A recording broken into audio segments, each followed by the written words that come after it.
Hey, what's going on, guys, and welcome back to another video. So, no kidding, guys, this time we have the entire Battlefield 6 on Reddit. There's someone, I don't know, some dude posting leaks every 20 minutes, literally. Like, there is the entire playtest client over there. We've got so many stuff. We've got new weapons, weapon customizations, loading screen. The loading screen's actually leaked. We've got leaked music for Battle Royale, the Gauntlet, and some of the maps. We've got vehicle descriptions, character descriptions, both in campaign and maybe even in Battle Royale. We've got even some look at dog tags, even weapon attachments, descriptions, and we also have the weapon icons for all the weapons that we know of right now. And there's even more. So this video is going to be probably longer than you expect. So we're going to cover everything that's been leaked so far. So about the leaked music and the loading screen, I really can't show you those kind of stuff in the video because the video is going to be taken down. Because of that, I'm going to put the link to every single one of the leaked things that I can't really show you down in the description. Go ahead and check it out and you're going to be able to see them for yourselves. Okay, let's just not waste time and jump straight into the video. You guys just need to remember that this is the place for you if you are a Battlefield player. So hit the like button and also subscribe to the channel, because more than 60% of people that basically watch my videos are not subscribed. So make sure to do that, and let's jump right into the video. So we're going to start with weapon icons. As you can see, some things are written in Russian, so this is probably one of those Russian Telegram channels that leak stuff, but that really doesn't matter. We've got everything we want here. So we've got the M4A1, the M4A1 Package 1, Package 2, and Package 3. Also, we've got a Package 4 for M4A1, which looks to be some sort of like high-capacity M4 with that long magazine, as you can see. We've got the G3A4, HK433, SIG XM7. We've got the AK205, ACE32, Tavor 7, M27 IAR. We've got the SIG 553, AR8 DMR, G36, the 6P67 core, which is the latest and the final version of the AK971. We've got the L85A3, SCAR L, MSPS Grot, and the HK417. Now, this is not the end. We've got a lot more. Here we've got some LMGs. We've got the M60E6, MG4K. We've got the FN Minimi, which is the equivalent for the M249 SAW. You guys probably know that. It has a package 1 as well. We're going to talk about these packages in just a few seconds, but for now, let's just take a look at the weapons. We've got the Ultimax here. We've got the PKM, M240, M250, APDW, which is probably some sort of SMG, personal defense weapon, something like that. We've got the MP5 MLI. We've got the MP7A2 with one package. We've got the APC-10, which is the AC-9 in Battlefield 2042, the MPX, UMP45, P90, and Chris Vector. For handguns here, we've got the M18 with one package. We've got the Colt M45A1, 5.7, Glock 22, Raging Hunter, and the Smith & Wesson's TRR8. And finally, for shotguns, we've got the M590A1 with one package. We've got the 18 5KCK, we've got the Keltec KSG, and finally the Benelli M1014. Also here, we've got the CB98M, the CB4, Barrett MRAD, which is the M98B from Battlefield 3 and 4. If you guys remember, we've got the M2010 ESR with one package. We've got the M39 EMR. We've got the SCAR SC. And the last one here is written in Russian, which unfortunately I cannot read this, but it sure looks to me like some sort of SVD Dragunov, maybe an upgraded version. Definitely looks like that, and I'm 99% sure about that. So we're going to call it the SVD Dragunov and just move on. So that was all about the weapon icons. You go down in the comment section, let me know what you think about it, but we have dog tags here as well. First look on dog tags, guys. So we've got two dog tags here, one bronze, one silver. The bronze one actually has a some sort of bullet hole on it, which is kind of cool. But anyways, there's really not a lot to talk about here. It's just what they look like, and in my opinion, it just looks great. Having dog tags in the next Battlefield game is definitely great. I gotta say, I really missed those dog tag days in Battlefield 3 and 4. But guys, we have some character descriptions as well. So as Vanik says, these are Battlefield 6 characters, or like the background info. All characters are locked to a specific class and probably faction, number not final, but for now the rest is just placeholder data. So we've got Cameron Gadia Tellez. His consistency has solidified him as the background in the 91st Assaults. We've got Mia Murdoch. PFC Murdoch's gallant nature and calculated precision ensures the unit always pulls through. We've got Isaac O. Hawkinson, also known as Hawk, with over a decade of cross-continent experience. Staff Sergeant Hawk is the definition of a leader. We've got Aya Kim Kimura, takes a special kind of soldier to stand firm. Luckily for the 91st, Kim fits the bill. We've got Robin Arias Quinter. Arias never shies from a challenge, priding himself on his unwavering perseverance. Pierre Melando Lomba, something like that, a cool-headed combat driver, an eagle-eyed mind spotter. Lomba is a soldier to rely on. We've got Beatrice Reyes. Her plucky spirit and tech proficiency make her a master at exploiting enemy comms. And finally, we've got Nicole Dumont here, an adept soldier with an obscure past. Dumont is known as the soldier that had done it all. So these characters are probably a part of the single-player campaign, but they somehow might make their way to the, I don't know, Gauntlet Battle Royale, maybe even the multiplayer. I'm not really sure about the multiplayer, but they definitely do have some sort of presence in the Battle Royale part. But we're gonna wait and see, right? We can't really be sure about those kind of stuff yet. So we also have some sort of Battlefield map editor, and now it's called Battlefield Builder. Now Vanek says it's some sort of new naming for Portal, maybe, or it's just a part of it, but I'm pretty sure it's going to be a part of it because of something that's written here. So let's go ahead and take a look at that. So Battlefield Builder is going to leverage the complete Battlefield toy box with powerful tools to create new and completely unique Battlefield experiences. Visit portal.battlefield.com or scan the QR code to access the Battlefield Builder. So as you can see, there's a portal.battlefield.com here still, and because of that, I don't think they're gonna rename Portal or anything like that. The Battlefield Builder is just some sort of map editor for Battlefield that is there for people to use. So it's not gonna be anything like renaming it. It's just one of the tools in Portal, nothing more. So I'm pretty sure some of you guys are really happy about this. So many people have been asking for something like this in the next Battlefield game, and there you have it, guys. However, we also have some descriptions for like aircraft. We're gonna start with the fighter jets. The F-22 is a 5th generation air superiority fighter. With its stealth and super maneuverability, it can defend the airspace from any hostile aircraft, ranging from enemy fighters to spy balloons. So this is a very interesting reference. If you guys remember, a few years ago, a Chinese spy balloon was taken down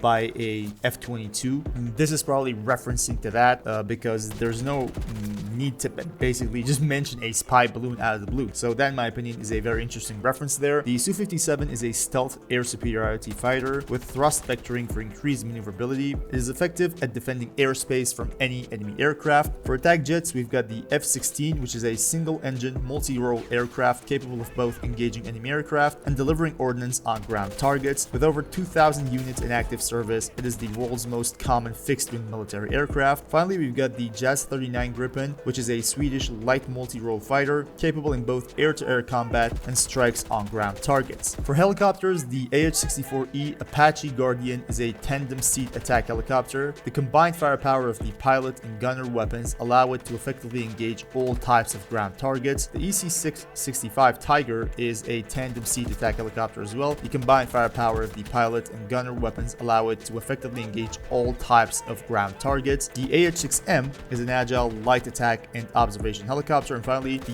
UH-60 Blackhawk is a medium-lift utility helicopter ideal for transporting troops to their objective. It is armed with a pair of miniguns for suppressing the landing zone. So these were probably the description, the in-game description for these vehicles, but we also have some other random stuff here as well. Let's take a look at those because there are very interesting stuff here as well. So for Gauntlet, qualify in all 4 missions to win the operation. Teams below the threshold are eliminated at the end of each mission, and each mission is going to be different. For Battle Royale, basic stuff: survive and be the last team standing to win, respawn once with second chance, eliminated if squad is wiped, complete missions to earn rewards and unlock field upgrades. An interactive spectator hop is in your AO, marked on your minimap. Stand near it to capture it and give your team new tools to gain information on the battlefield. You're gonna have vehicle access, a vehicle access card available in your AO. Pick it up to gain access to a powerful combat vehicle. We've got a description here for Dumbo map. After gathering under Brooklyn Heights for a month, a secret Pax Armada cell reveals its full strength. NATO forces in New York City for a summit rally quickly to defend the city and stop Pax's attacks before it starts. Brooklyn, New York, USA. We've got something called Golf Cart here. While likely not endorsed by your commanding officer, the Golf Cart will drive your squad and your irons to the next capture point in style. So we know what a Golf Cart is, but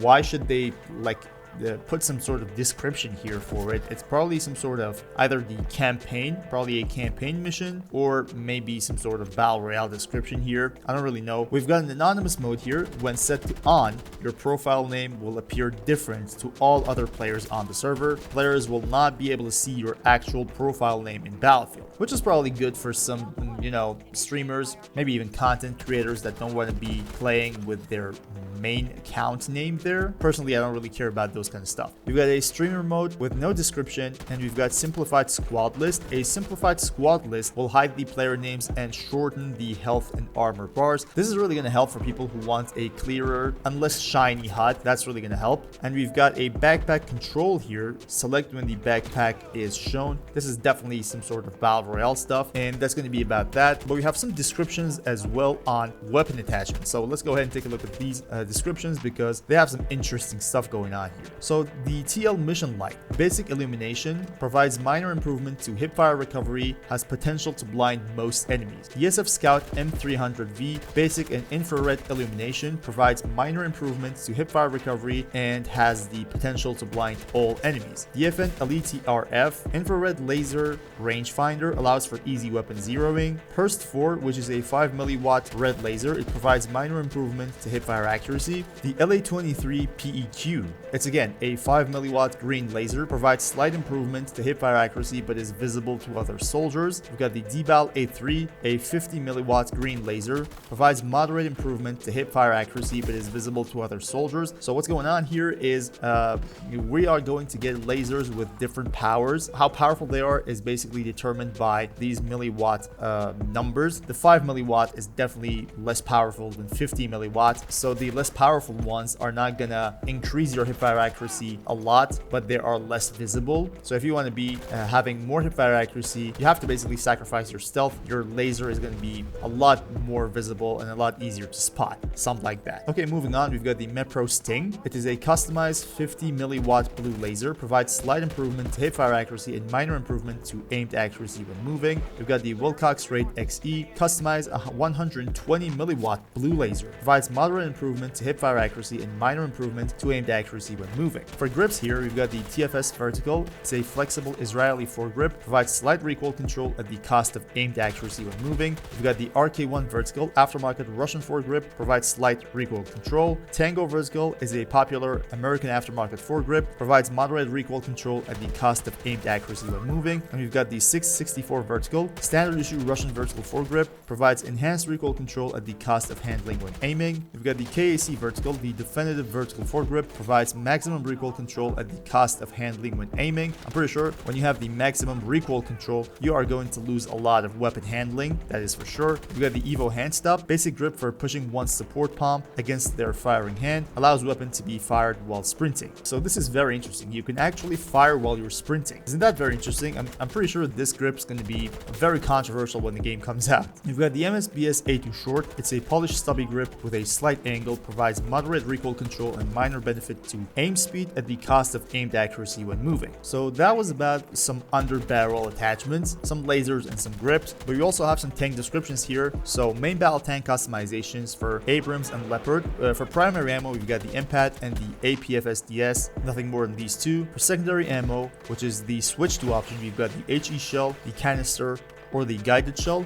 For driver secondary weapon slot, we only have one option, and that is the coax light machine gun. For driver equipment slots, we've got the emergency damage control. When activated at low health, the vehicle is repaired enough to bring it out of the immediate emergency. We've got the smoke discharger. When activated, a cloud of smoke is created surrounding the vehicle. And we also have the APS, the active protection system, which you guys probably know. For passenger primary weapon slot, we've got the light machine gun, the heavy machine gun, and the automatic grenade launcher. For passenger equipment slot, we've got the explosives detection and detonation system. This system detects nearby explosives and enables the operator to destroy them. This is very interesting. So if you have this ability on, you're basically gonna see the mines around you and everything that can basically hurt your vehicle. So this is going to be very interesting to use. And one of those controversial things, in my opinion, when the game comes out. Smoke launcher, when activated, launches smoke bombs in the direction look at, creating a wall of obscuring smoke. And for passive ability slots, field maintenance improves the rate of passive health and ammo regeneration. Durability, additional Additional armor reduces max speed and maneuverability but provides resistance to all damage. Enhanced loading systems increase primary weapon rate of fire and secondary weapon heat recovery when above 75% HP. Improved handling improves the vehicle's turning rate and aiming speed.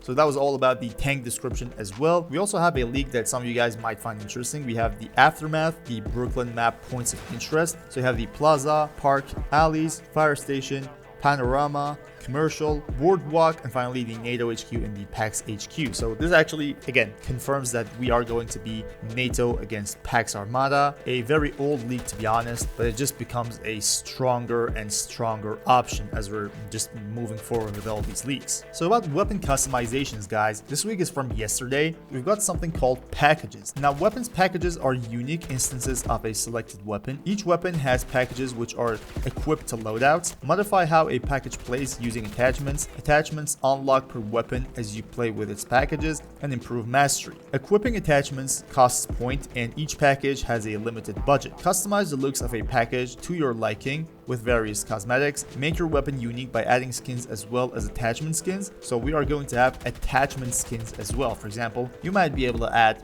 some sort of skin only to your scope, only to your grip maybe, or your pistol grip, whatever it is. Find unique packages by progressing, visiting the store, or from our recommendation system. So you can also mark a package as your favorite for easy access. You can add favorite packages for quick access in the battlefield. And favorites are also used in your custom weapon drop crate in Granite, which is the Battle Royale map. And right here you have some example skins for the M4A1. So I don't really know if these packages make their way to the multiplayer section or they're going to be just a part of Battle Royale, but it's very likely to be also a part of the multiplayer section as well. What I think about these is that every single weapon, maybe not every single weapon, because in the beginning of the video, some of the weapons don't really have any package at all. The M4 had 4 packages, right? In my opinion, these packages determine the role that your weapon is going to have. So if you want a longer barrel, low fire rate, heavy firing M4, there's a specific package to it. You can basically go ahead and customize that package to your liking, but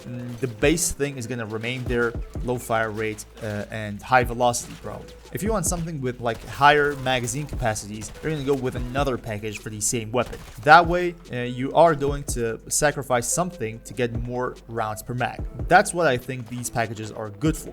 Now, how effective they're going to be, we're going to have to wait and see. But in my opinion, they're just not as important as people think they are. They're just some sort of casual and easier way for people who don't really want to spend a lot of time customizing their own weapons. You're just going to simply just go for a package and you're going to get what you want from a weapon without spending too much time on customizing it, which in my opinion is going to be a waste of time for above average players. We're going to leave it at that until we have some more information on these packages. We have some sort of picture of a map called Snow Mountain. I'm not really sure if this is legit. This was one of the leaks that I saw on Reddit yesterday, and here's how it looks like. Nothing to really talk a lot about. It's just a picture that I want you guys to see. Also, we have some sort of trench warfare picture here, a third-person picture from a soldier in a trench. I'm not really sure if this is for the next Battlefield game or not. This was one of the leaks yesterday, and you guys probably want to take a look at that and just move on with it. So we have 2 new weapons here as well. Vanik says here is a new weapon I found in the updated playtest files. We've got the minifix. It's categorized as bolt action rifle, 12, 16 or 18 inch barrel and 10 round magazine. So this minifix is going to be some sort of lightweight bolt action sniper rifle, and we also have the DP12, which is a bullpup 12 gauge pump action double barrel shotgun. Also received new data like models and textures. So this was a part of the clients before, but just received some sort of models and textures as well. The DP12 was also a part of Battlefield 4 in my opinion. It has 2 barrels. Each barrel is fed from a different side of the weapon, and as you shoot, you have 2 triggers basically triggering each barrel. Very complicated shotgun system in my opinion, but it's not new to Battlefield. We had it back in the days of Battlefield 4. Also, we have some characters with class-specific equipment. As you can see, we have some RPG rockets here. We have some sort of jammer, which is probably for recons. The RPG rocket is most probably for engineers, but what's very interesting here is not the equipment they're holding, it's the customization that you have. So you can basically customize the headgears and literally every single part of your character that you want. based on your class. So you're not going to be able to put like engineer headgears on some assault class soldier, right? You can't do stuff like that apparently. So every single customization that you have is class fixed, meaning that you can't really transport one cosmetic that is for engineer class to, for example, the assault class or recon class. That's not going to be an option. In my opinion, that is very interesting to have. It's some sort of way for EA to make money and for players to experience that immersion that they've been basically looking for in a Battlefield game for a long time now. So that was all the leaks that we had to cover in this video. It was a very long video. If you've watched so far, I really appreciate it. Thank you all guys for watching. Hope this video was helpful and hope the information here was informative. You make sure to go down in the comment section, let me know what you think about all the leaks. Basically, the entire Battlefield 6 game is on Reddit right now. There are leaks coming every 20, every 30 minutes, and it's just crazy to see a Battlefield game being leaked at this rate, really. It's really amazing for content creators and for the community, in my opinion. The only people that are not really liking what's happening are the ones creating the game, the developers, right? And probably EA, if they're not behind all this. You know, that's always some sort of theory. But again, thank you all guys for watching, and until next time guys, stay cool.